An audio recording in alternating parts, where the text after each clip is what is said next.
Hey everybody, welcome back to my dark anthology. Um, Today we're going to do something a little bit different. We are actually turning something into a series. When I first changed this channel to a channel showcasing my writing, one of the first stories I put out, if not the first one, is called Dark Water. If you haven't seen it yet, it's a kind of seafair, golden age of piracy, adventure meets Lovecraftian style horror. It is one of, if not the most watched of my videos and was very popular, very well received. I also kind of wrote it as an origin story, not really knowing if I wanted to do it as a series or not, but I thought it would be an interesting story. And based off of y'all's response, and honestly, more importantly, it's my mom's favorite story. Um, I've decided to go ahead and turn it into a series. And this is the second installment. Dark Water would be the first installment, and then this is the very next episode in that series. Um, I hope you like it, and let me know what you think in the comments. You all take care and enjoy the video. Dark Water, Shadows of Protection by Carl Otto. The market square buzzed with its usual morning chaos, but Sarah Miller noticed how her mother's smile tightened when she looked at the rising prices. The winter of 1675 had taken more than just her father's ship. "Maybe I could help at the docks after school," Sarah suggested, watching her mother count copper farthings for a loaf of bread that cost half again what it had last month. The smell of tar and hemp rope from the shipyards mingled with the morning fog. "I know all the knots already, and absolutely not." Margaret Miller's voice was firm but kind as she adjusted her worn wool shawl. "Your father wanted you to get an education, even if the schoolmaster thinks it's a waste on a girl." She stopped herself, but Sarah knew the rest. "So you'll have choices he never did." "Sarah! Sarah!" A familiar voice cut through the market's din. Lily Jones weaved through the crowd, past stalls of salted fish and West Indies spices, her dark curls bouncing with each step. Emily Jones followed behind, a basket of mending balanced on her hip, the widow's work that had become her lifeline these past 6 months. The girls collided in an eager hug while their mothers exchanged knowing looks. The sea had made widows of them both, though Margaret wore her grief more openly than Emily, who buried hers in endless work. "Did you hear?" Lily bubbled with excitement. "Captain Ross is letting students tour his merchant ship next week. Maybe we can go together?" Sarah's heart leapt, but she caught her mother's worried glance. "I don't know if—" "The girls should go," Emily said softly to Margaret. "We can't let fear keep them from the sea forever." Harbor Master Wells chose that moment to pass by their stall, his fine coat and polished boots marking him as someone who profited from others' work. His eyes lingered too long on Sarah, then shifted to Margaret. "Mrs. Miller," he said, touching his hat, "I've been meaning to speak with you about some employment opportunities, for both you and your lovely daughter." Something in his smile made Sarah step closer to her mother. "We're managing just fine, thank you," Margaret replied, her voice cold. Wells shrugged, but his eyes stayed on Sarah. "The offer stands. Times are hard, and getting harder. A young girl needs protection these days." He moved on, but the morning's warmth had faded. Sarah noticed her mother's hands trembling as she gathered their purchases. "Perhaps we should head home," Margaret said quietly. "It's getting late." Emily touched her arm. "Come to dinner tomorrow. The girls can study together, and I have some extra stew." Margaret's pride warred briefly with practicality. "We'd like that." As they walked home, Sarah glanced over her shoulder at the harbor.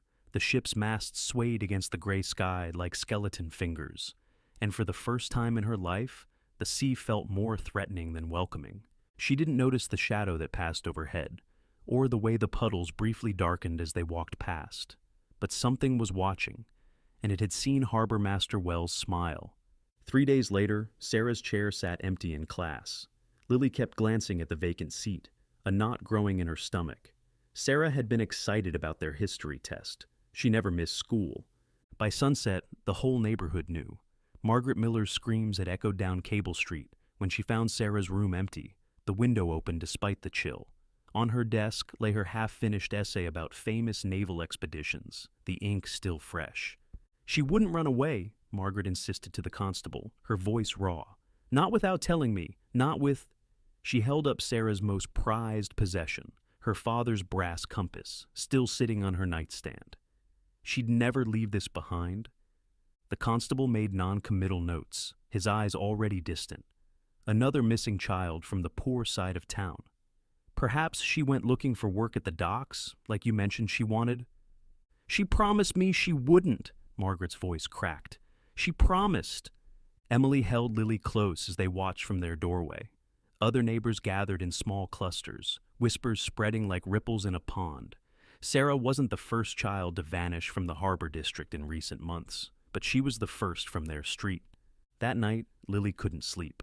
She slipped out of bed and went to her window, the same window where she and Sarah used to sit and make up stories about the ships in the harbor. The moon cast long shadows across the empty street.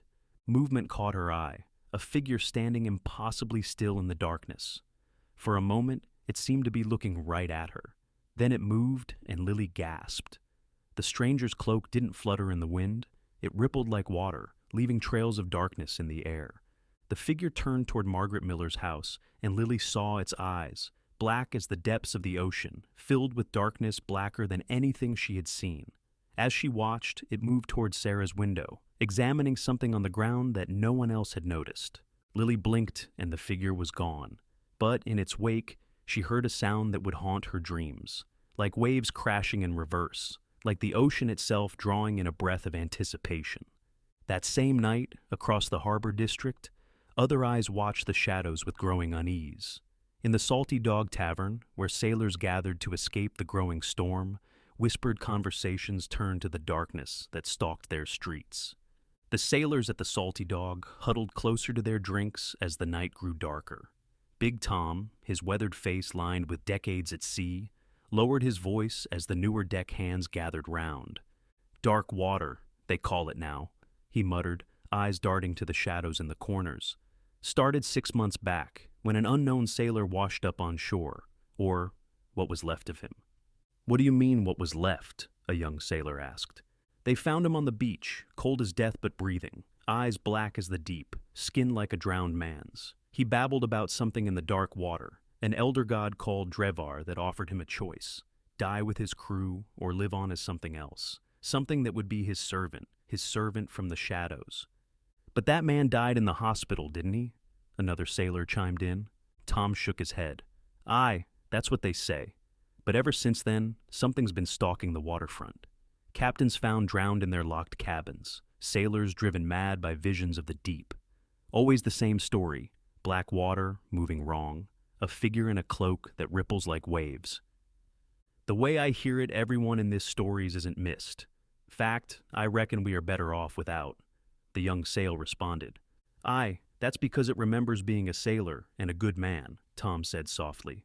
"Some say it's still trying to protect the harbor, just differently now. Some think that when it was still a man that it had a family here, wife, maybe kids. They say he's here to protect them at night. He's keeping watch, so you best be sure that you're right with your God." Thunder rolled in the distance, and the tavern's lanterns flickered. The sailors fell silent, each lost in thoughts of what might lurk in the spaces between light and shadow, and what price they themselves might pay to protect those they loved. In the harbor, Harbormaster Wells sat in his office, counting the night's profits. A knock at his door made him smile. "Come in, Jensen." A burly man entered, cap in hand. "The Miller girl's secured, sir. No witnesses. But—" he hesitated. "There's talk of something in the shadows. The men are nervous. They say that it's dark water, and he—" Wells laughed. "Superstitious fools. The only thing they need to fear is failing to meet their quota. The buyer arrives in 3 days. Make sure the merchandise is ready." Neither man noticed the darkness gathering outside the window, or the way the water in Wells' glass turned black for just a moment. But in the depths of the harbor, something stirred. The darkness had caught Sarah's scent, and with it, the stench of corruption. His cloak rippled as he merged with the shadows, following Jensen's trail through the twisting alleys. The man was careless, confident no one would dare follow him. Scattered drops of ale marked his path, along with the distinctive print of boots recently repaired with Spanish leather, a luxury only Wells men could afford. Darkwater tracked him to the Three Anchors Tavern. He studied the building's weathered facade, loose shutters, exposed beams, a latticework of handholds for someone who knew where to look. The skills that had once served him well as a sailor now served a darker purpose. He scaled the wall silently, his shadowy form blending with the evening gloom. A missing board in the gable provided access to the rafters, where he could observe unnoticed. The tavern's candles cast long shadows across the rough-hewn beams, providing perfect cover. "Warehouse by the old fish market," Jensen's voice drifted up from below. "Wells wants everything ready before the Dutch merchant arrives." 3 days ain't much time," another voice grumbled, "especially with that shadow stalking the streets." "Keep your voice down," Jensen hissed. "And it's 2 groups. First lot goes to the warehouse tomorrow, the Miller girl and the others from the harbor district. Second group comes in from the countryside day after." "Why the rush?" "Because Van Horn pays well for healthy stock, and he won't wait. His ship's due on the evening tide 3 days hence. Wells says he's got buyers in the Caribbean waiting. Rich plantations want house servants, and the fancy brothels in Port Royal always need fresh faces." Jensen took a long drink. "Different cargo from his African trade. These fetch higher prices." "What about the families? They're asking questions." "Let them. Constable's been paid. By the time anyone important starts listening, the merchandise will be long gone." Jensen's laugh was ugly. "Besides, who's going to believe a bunch of dock rats?" Darkwater's shadowy form rippled with barely contained rage. Dock rats. He remembered that term from his sailing days, remembered how the wealthy merchants had used it to dismiss the missing sailors' families who came seeking answers. Now, Wells and his men used it the same way, counting on the powerlessness of the poor to hide their crimes. His fingers left frost on the rafters where they gripped the wood, and Dravar's hunger stirred at his anger. More pieces fell into place. Darkwater had heard whispers of Van Horn, a Dutch slaver known for dealing in cargo no legitimate merchant would touch. Children vanishing from ports across the colonies, sold to plantation owners who didn't ask questions about their origins. He followed Jensen when he left, watching the man's failed attempts at stealth. The brute checked over his shoulder twice, but never thought to look up where Darkwater moved from roof to roof. At each turn, Jensen left more clues. A scrap of Sarah's shawl caught on a nail, muddy footprints leading to a hidden door, the echo of muffled voices from below ground. The warehouse district was a maze of shadows, but Darkwater moved through them like a current. 3 nights of tracking Jensen had led him here, to a nondescript building near the abandoned fish market. The guard's pattern was predictable. A side door opened every 4 hours for shift changes. As he waited in the darkness, Darkwater fought against Dravar's growing influence. The demon's hunger clawed at his mind, demanding more than just justice. "Let me show them true terror." Dravar's voice, the echoing of 1,000 drowned sailor, reverberating in his skull. "Let them feel the crushing depths." Darkwater grimaced in pain, trying to hold in the Elder God's wrath. "No, we do this my way." The side door creaked open. 2 guards stepped out, lighting pipes. Darkwater moved. His tendrils of shadow wrapped around the first guard's mouth before he could shout. The second reached for his sword, but froze as Darkwater's solid black eyes met his. "The children!" Darkwater's voice carried the echo of drowning souls. "Where?" The guard's mind cracked under the eldritch pressure. Images flooded Darkwater's consciousness. A hidden cellar, cages, Sarah huddled in a corner, clutching another girl's hand. And more. Wells' books showing profits from dozens of children, ships arriving at midnight, payments to constables. Darkwater released the guard, who crumpled, whimpering. The other had fainted, black briny liquid dripping from his ears. Inside, he found the cellar entrance behind stacked crates. The lock melted at his touch, darkness eating through metal like acid. The hinges screamed. The air grew thick with the scent of brine, cold radiating from Darkwater's form like Arctic currents. Water trickled down the stone walls, though the pipes were long dry.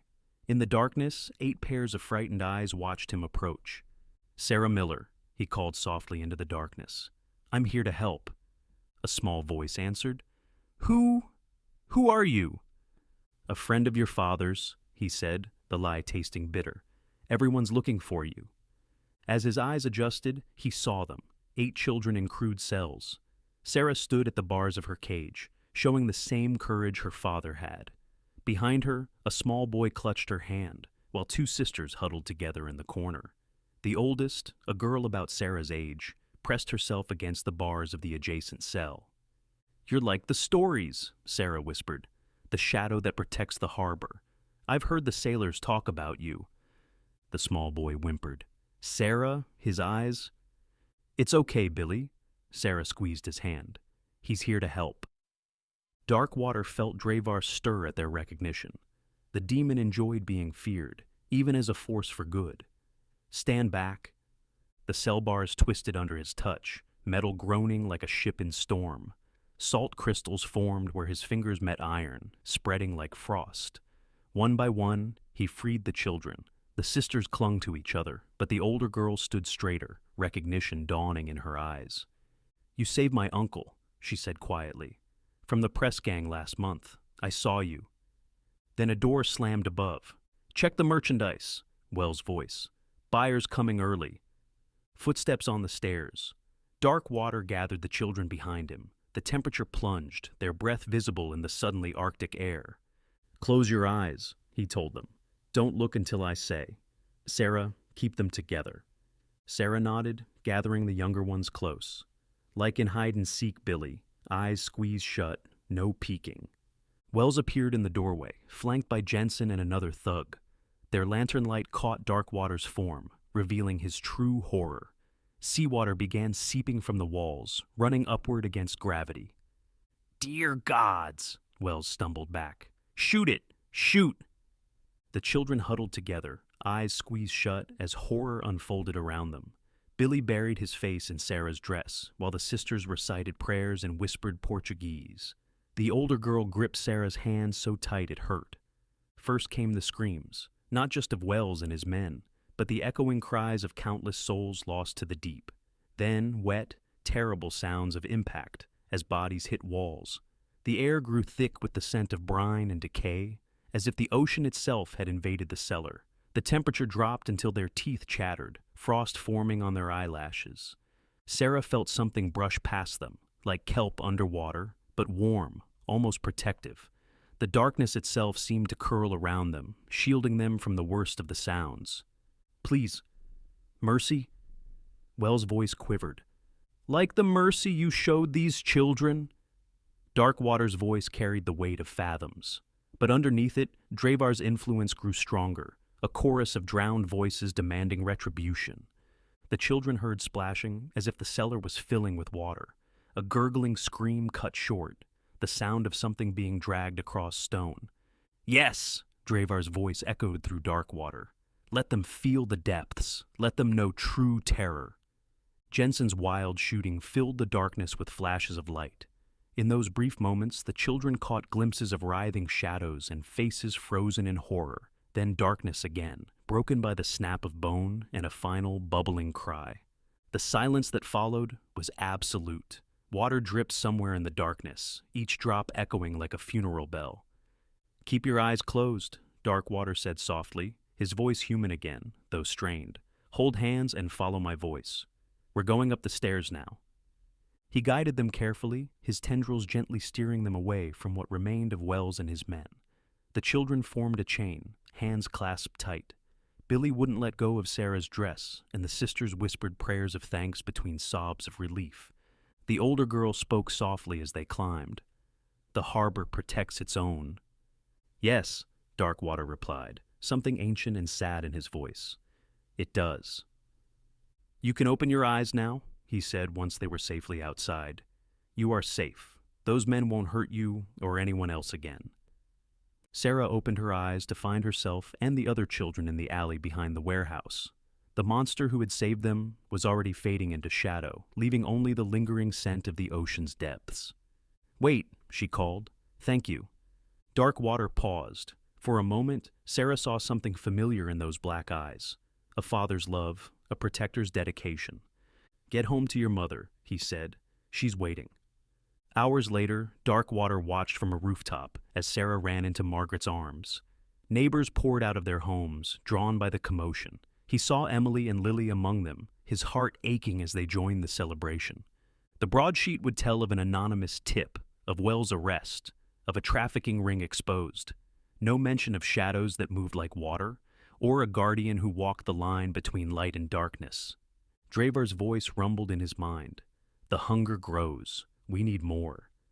Darkwater turned away from the scene of joy below. Then we'll find more criminals, more corruption. But we do it my way. In the harbor, the water grew darker, as if in agreement. There would always be shadows to fight, and Darkwater would be there, protecting those who couldn't protect themselves, even if he could never step into the light himself. Out in the harbor, Van Horn's ship still sat at anchor, its captain wisely deciding to sail with the morning tide after hearing of Wells' fate. Darkwater watched the Dutch merchant's distinctive silhouette pace the quarterdeck, knowing that Wells had been just one link in a longer chain. There would be other ports, other children, other corrupt officials willing to look the other way. A week later, Sarah sat at her window, watching the harbor lights dance on the water. The compass in her hands had been her father's, and now it felt different, like a reminder that good men still watched over their loved ones, even from the shadows. In the street below, she saw Lily and Emily walking home from the market. They'd been bringing food every day, even though Sarah's mother insisted they couldn't repay such kindness. The harbor district takes care of its own, Emily had said, her eyes distant, as if remembering someone. Movement caught Sarah's eye, a familiar darkness sliding between pools of lamplight. The shadow paused beneath the window, and Sarah could have sworn those black eyes looked up at her for just a moment. She pressed her hand against the glass and whispered, "Thank you again." The figure inclined its head slightly, then continued its patrol. Sarah noticed how it lingered near Emily and Lily, keeping a watchful distance as they walked home. A week later, 2 orderlies dragged Harbor Master Wells through the iron entrance of Stormgate Sanitarium. His once fine clothes hung in tatters, soaked through despite the clear weather. His eyes darted wildly, seeing horrors in every shadow. "The water.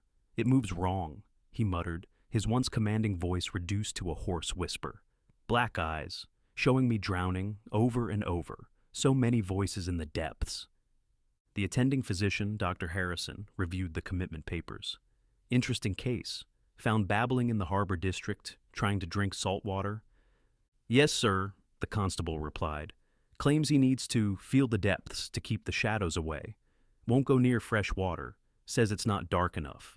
Keeps talking about some demon that showed him what drowning feels like without letting him die." Wells suddenly lunged forward, grabbing the doctor's coat with surprising strength. "You don't understand. It wasn't just darkness. It was alive.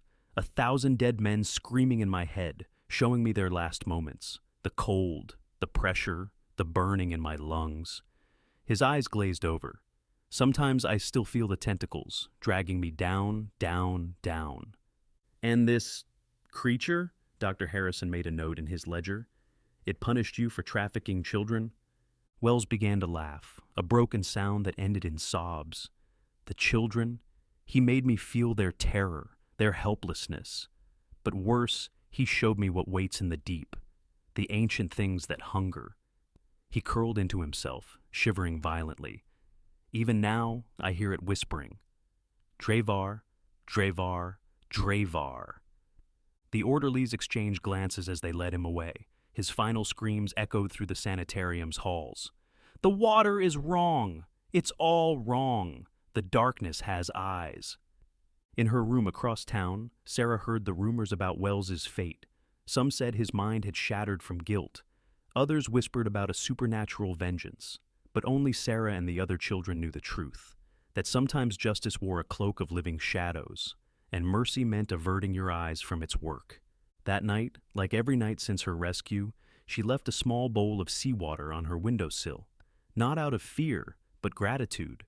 For in Saltmarsh, the darkness itself had chosen to protect the innocent, and even madmen sometimes spoke truth. At the docks, sailors began leaving small offerings, a coin, a candle, a prayer, for the spirit they called Dark Water, not out of fear, but gratitude. Stories spread of a shadow that haunted the corrupt and safeguarded the vulnerable. Emily heard these tales as she mended sails in the harbor. Sometimes, on her way home, She'd pause and look into the darkness, her hand touching the locket that held Simon's picture. The sea had taken her husband, but something about these stories of a dark guardian stirred memories of his promises to always protect them. Darkwater watched from above as Emily and Lily reached their door safely. His cloak rippled in the cool night air, and Dravar's voice rose with the tide. The hunger returns, the demon reminded him. Darkwater turned his gaze to the darker parts of the city, where corruption festered like barnacles on a rotting hull. Then let's feed it properly. Thank you all for taking the time to watch my video and listen to my story. I hope you enjoyed it. I'm guessing if you've stuck through it through the end, you have some feelings about it. I'd love to hear them in the comment section. And if you like the material, please hit like and subscribe. And I'll catch you here next time. Thank you. Have a good day.